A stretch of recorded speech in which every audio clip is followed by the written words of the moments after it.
Breaking news చూస్తున్నాం. Telangana Maoist పార్టీకి భారీ షాక్ తగిలింది. ఈ నెల 16న ఛత్తీస్గఢ్ బీజాపూర్ జిల్లా పూజారి కాంకేర్ మారేడుబాగ్ అటవీ ప్రాంతంలో జరిగిన ఎన్కౌంటర్లో తెలంగాణ మావోయిస్టు పార్టీ కమిటీ కార్యదర్శి బడే చొక్కారావు అలియాస్ దామోదర్ మృతి చెందారు. 2 రోజుల క్రితం మావోలు భద్రతా దళాలకు మధ్య జరిగిన భీకర ఎదురు కాల్పుల్లో చొక్కారావుతో పాటు 18 మంది నక్సల్స్ మృతి చెందినట్లు మావోయిస్టు పార్టీ అధికారికంగా లేఖ విడుదల చేసింది.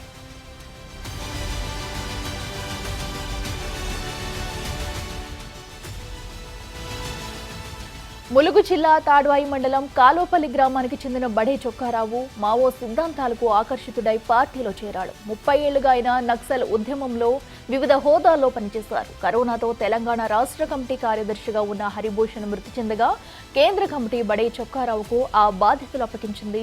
ఎన్నో ఏళ్లుగా పలు రాష్ట్రాలకు ఆయన మోస్ట్ వాంటెడ్ గా ఉన్నారు. ఛత్తీస్గఢ్ రాష్ట్ర ప్రభుత్వం చొక్కారావుపై 50 లక్షల రివార్డు ప్రకటించగా తెలంగాణ రాష్ట్రం సైతం 25 లక్షల రివార్డు ప్రకటించింది. అయితే ప్రస్తుతం ఎదురు కాల్పుల్లో ఆయన మృతి చెందారు. చొక్కారావు భార్య రజితను సైతం 2023లో పోలీసులు అరెస్టు చేసినట్లు తెలుస్తుంది.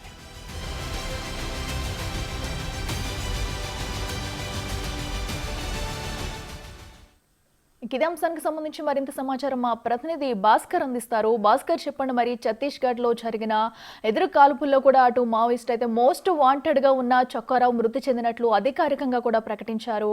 దీనికి సంబంధించి డీటెయిల్స్ ఏంటి? మావోయిస్టుల పార్టీకి గట్టి ఎదురుదెబ్బని చెప్పుకోవచ్చు. ఇటీవల కాలంలో ఛత్తీస్గఢ్ రాష్ట్రంలో ఒక బీజాపూర్ లో గత ఈ నెల 16 తారీఖు ఉదయం నుంచి జరిగినటువంటి సైనికులకు మరోవైపున మావోయిస్టుల మధ్య జరిగిన ఎదురు కాల్పుల్లో సుమారు 18 మంది వరకు పైగా మావోయిస్టులు మృతి చెందారు. దానిలోనే ఈ యొక్క తెలంగాణ రాష్ట్రానికి చెందినటువంటి ముఖ్య నేత చొక్కారావు, అంటే ఈయన బడే చొక్కారావు అలియాస్ దామోదర్ అనే వ్యక్తి గత 30 సంవత్సరాల నుంచి కూడా మావోయిస్ట్ పీపుల్స్ పార్టీకి ఆకర్షితులై అప్పుడు ఆ టైంలో ఆ పార్టీలో చేరి మొత్తానికి కీలక నేతగా ఎదిగారు. ఈ వివిధ రకాలుగా అంటే ఘటనలకు సంబంధించి ఈయన కీలక బాధ్యతలు వహించారు. అనేక మంది సైనిక దళ సిబ్బందిని మొత్తం కూడా మట్టుబెట్టడం ఈయన వ్యూహాలకు పదును పెట్టే నేతగా ఆయనకు మంచి పేరు ఉన్నది. మరోవైపు చూసుకుంటే మాత్రం ఇప్పటికీ ఒకవైపున ఆంధ్ర, ఛత్తీస్గఢ్, తెలంగాణ రాష్ట్రాలకు సంబంధించిన ఈయనపై పలు పోలీస్ స్టేషన్లు కేసులు కూడా ఉన్న నేపథ్యం అయితే ఉన్నది. మరోవైపున ఈ యొక్క దామోదర్ అనే వ్యక్తి కూడా మన ములుగు జిల్లాకు సంబంధించిన వ్యక్తి కావడంతో ఆ ప్రాంతంలో కూడా కాస్త అంటే రిక్రూట్మెంట్ సంబంధించిన విషయంలో కూడా చాలా అందవేశం చేయలేక ఉన్నది. ఈయన అంటే కేవలం 16వ తారీఖున బెస్తర్ జిల్లాలో బీజాపూర్ పరిసర ప్రాంతాల్లో కూడా మొత్తం అంటే కేంద్ర కమిటీ సభ్యులతో పాటుగా రాష్ట్ర కమిటీ సభ్యులతో పాటు ఒక అంటే రిక్రూట్మెంట్ కి సంబంధించినటువంటి ఒక ప్రోగ్రామ్ ఏర్పాటు చేసుకొని అంటే మొత్తం కూడా ఒక 50 మంది వరకు కూడా మావోయిస్టులు బీజాపూర్ జిల్లాలో సంచరించారనే సమాచారం నేపథ్యంలో పక్కా సమాచారం మేరకు పోలీసులు మొత్తం సైనిక సిబ్బంది మొత్తం ఒక బృందాలుగా ఏర్పడి 3000 మంది వరకు కూడా మొత్తానికి ఆ ప్రాంగణానికి చేరుకొని మొత్తానికి అయితే అడవి మొత్తం కూడా చుట్టుముట్టిన నేపథ్యం అయితే ఉంది. ఫలితంగా చూసుకుంటే మాత్రం అక్కడ ఫస్ట్ 16వ తారీఖున సుమారు ఉదయం వరకు చూసుకుంటే మాత్రం 4 మావోయిస్టులు మృతి చెందగా సాయంత్రం వరకు చూసుకుంటే మాత్రం ఆ కాస్త మృతుల సంఖ్య పెరిగి 10 మందికి చేరింది.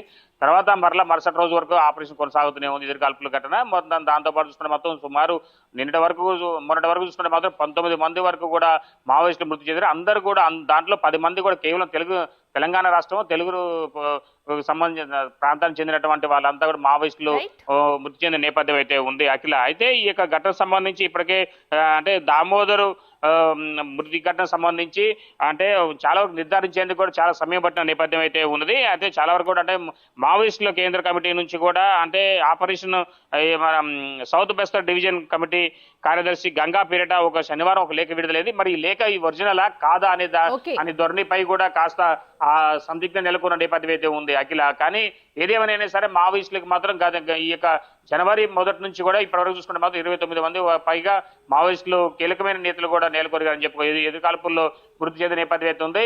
ఇంకా ఆ ప్రాంతంలో కూడా చాలా వరకు కూడా ఇంకా అంటే గాయపడినటువంటి మావోయిస్టులు కావచ్చు, మరి కొంతమంది ముఖ్య నేతలను కూడా అక్కడ ఉన్నటువంటి అంటే మిగతా మావోయిస్టులు కూడా వారి ప్రాంతానికి వీళ్ళంతా తీసుకెళ్లినట్టుగా సమాచారం నేపథ్యం అయితే ఉంది. అయితే ఈ ఘటనకు సంబంధించి లేఖ సంబంధించి ఇప్పటికే అక్కడ బెస్తర్ ఎస్పీ కూడా ఆయన ఒక ప్రకటన వెలువడించిన నేపథ్యం అయితే ఉంది. మొత్తానికైతే ఈ యొక్క ఘటన సంబంధించి అంటే ఈ యొక్క చనిపోయినటువంటి మావోయిస్టులపై కూడా సుమారు 59 లక్షల పైగా రివార్డు ఉంది.